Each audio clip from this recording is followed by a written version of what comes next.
बोल श्री रामचंद्र भगवान की जय।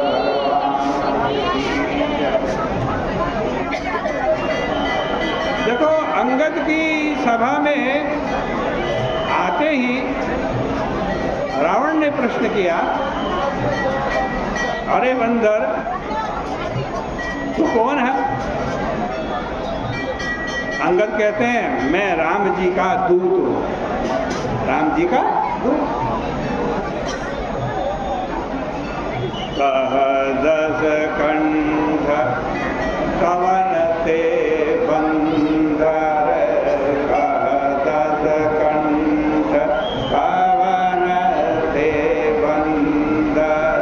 पूछ रहा है रावण, तू कौन है बंदर? तू कौन है? अंगद से। और अंगद जी क्या कहते हैं, मैं रघुवीर दुख दस कंधर, मैं रघुवीर दुख दस कंधर। किंतु इतना ही परिचय देकर वे मौन नहीं हो जाते।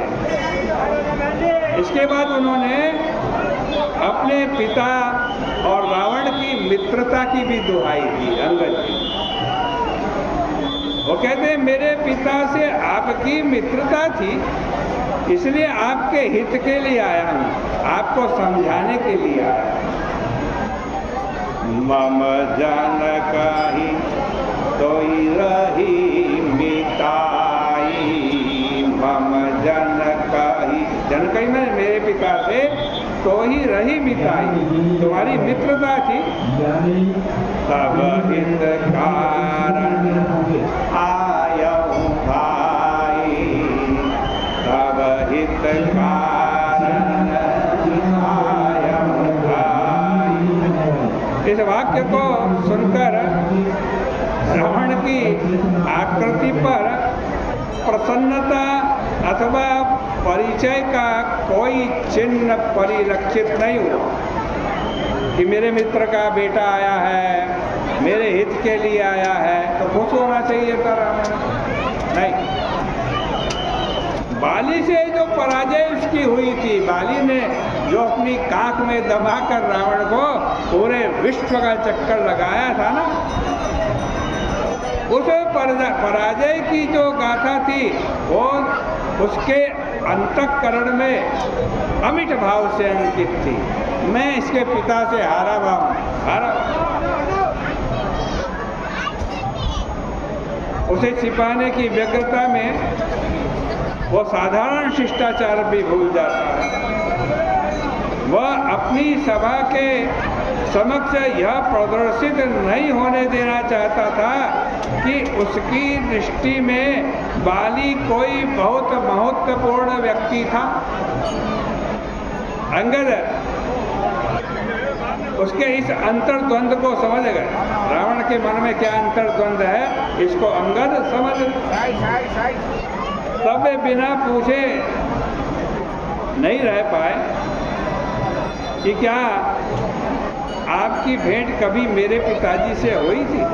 पूछा कि अंगद नाम, मेरा नाम अंगद, और बाली कर बेटा अंगद नाम, बाली कर बेटा, तासो कबहु भय ही भेटा। उनसे कभी आपकी मुलाकात हुई, भेंट हुई? इसके उत्तर में रावण केवल यही कहता है, हाँ, बाली एक बंदर था, ऐसा मैं मानता। अंगद वचन सुनत सकुचाना, अंगद वचन सब। आज कहते अंगद के वचनों को जैसा ही सुना, बड़ा संकोच में गड़ गया। क्या बताऊं बाली के बारे में, मैं तो बाली से हारा बाली। बानर में जाना, बाली की कोई विशेषता नहीं बताई, वो बड़ा बलशाली था, उसने मेरे को भी हरा दिया था। उसके सामने जो कोई जाता था तो आधा बल उसके अंदर आ जाता था। ये कुछ नहीं बताया, केवल कहा हाँ वो एक बंदर था, इतना मैं जानता हूँ, तुम्हारे पिता एक बंदर थे। वह अंगद को उत्तेजित कर उन्हें राम के विरुद्ध आज बनाना चाहता था, किंतु एक क्षण के लिए भी यह वह सिद्ध नहीं होने देना चाहता था कि वह अंगद को अपनी ओर करने के लिए उतावला है, व्यग्र है। ये दुनिया जो दिखाना नहीं चाहता था, करना तो चाहता था, लेकिन दुनिया इसको न जाए। ये सोचे अंगद स्वयं आया, मेरी शरण में आ गया। उसका अहंकार सर्वदा आड़े रहता था, वह निरंतर सिद्ध करने के लिए व्यग्र रहता था कि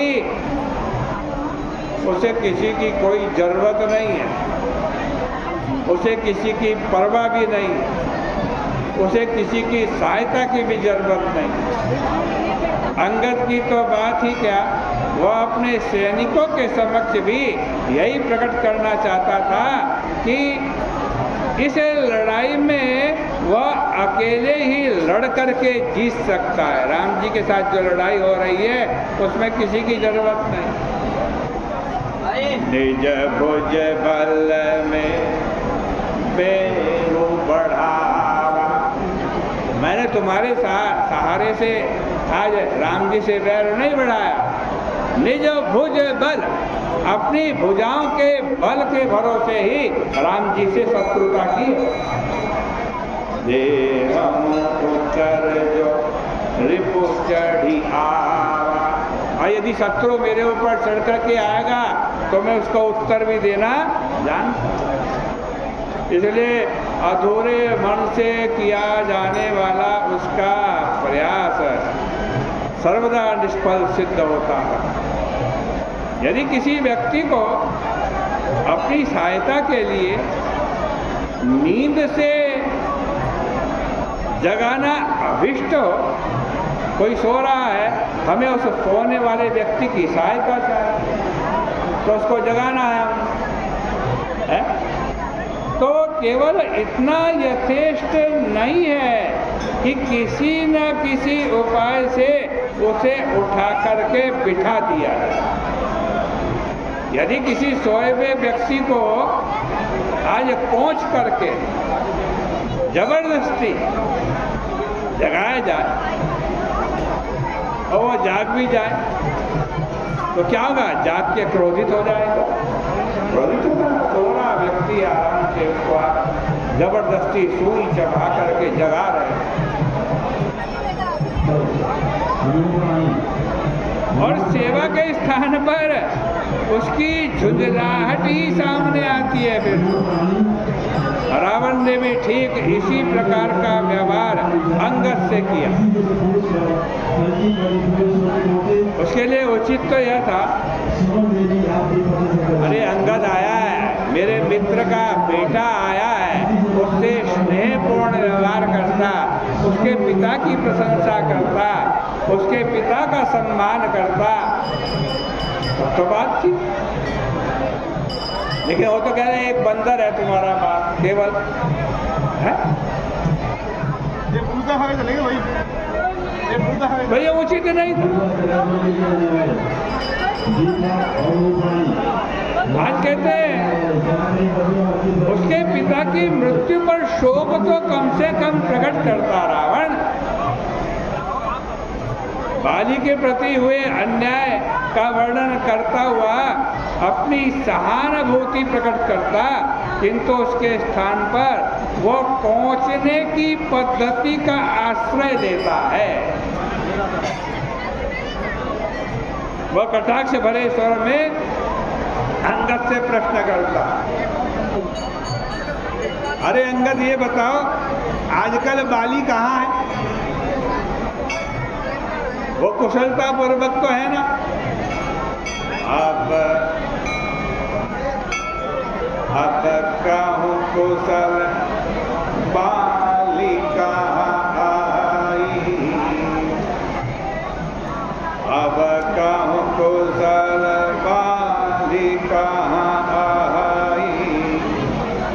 बिहसी वचन तब अंगद कहाई। पूछा बाली कहाँ है? वो कुशल तो है। रावण की तुलना में अंगद का व्यवहार व्यवहारिक और पारमार्थिक दोनों श्रेणी में चतुराई से भरा हुआ है। बड़ा सुंदर व्यवहार अंगद रावण से करते हैं, लेकिन